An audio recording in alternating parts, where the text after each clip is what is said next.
Hello, my name is Prabhati. I was diagnosed with clinical depression and anxiety when I was 20 years old.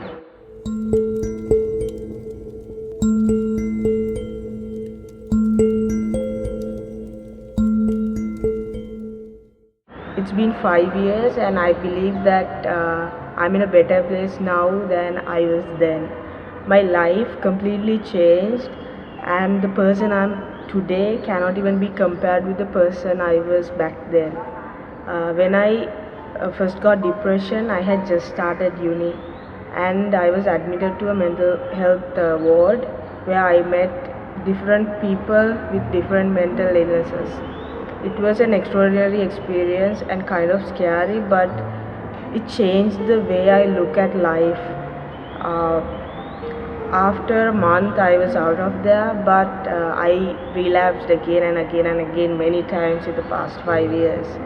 But I managed to get out of it each time thanks to my friends, my family, and even university lecturers helped me to get through the difficult times. I was angry at first because I thought it's not fair that this happened to me, because I had to go through losing my parents and my grandparents before this, and my sister was studying abroad. So I was kind of alone, and with all that, getting depression was the worst thing that could have happened to me. And I was ashamed, especially, and even guilty, because I thought I was too weak to face life, and that is why I got depressed. I was guilty because I felt like I'm letting my parents down, that I'm not strong enough, and that made me more miserable.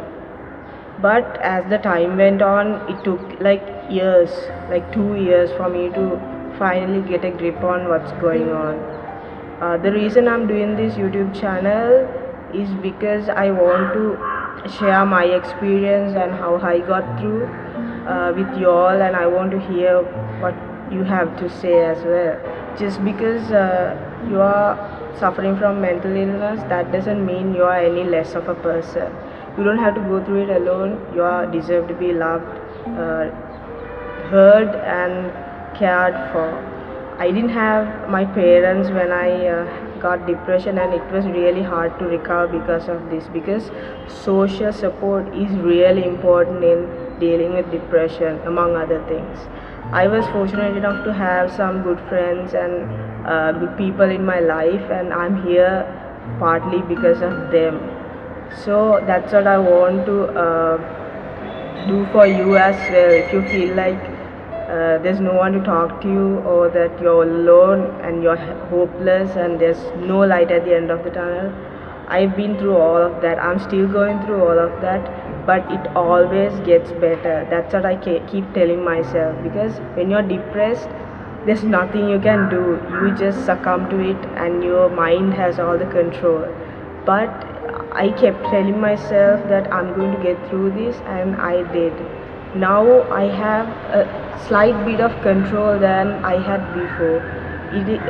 Knowing about what's happening in your head is helpful when you are normal, like not depressed. When you're depressed, there's nothing much you can do.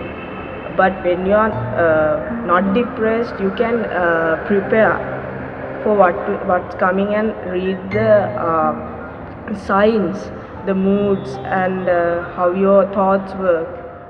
Doing a YouTube video was the last thing on my mind like 2 weeks back.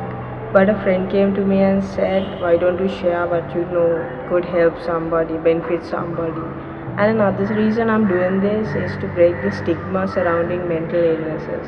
A lot of people don't talk about it because they're ashamed, and friends and families of those who suffer don't know how to respond, even though they want to help. I would be really happy if you could share your story with me if you're suffering from any kind of mental illness. And my email is info.spotlessmind@gmail.com. There's a Facebook page named Spotless Mind as well. So I hope you will stick with me. Thank you so much for watching this. I'll see you soon. Bye.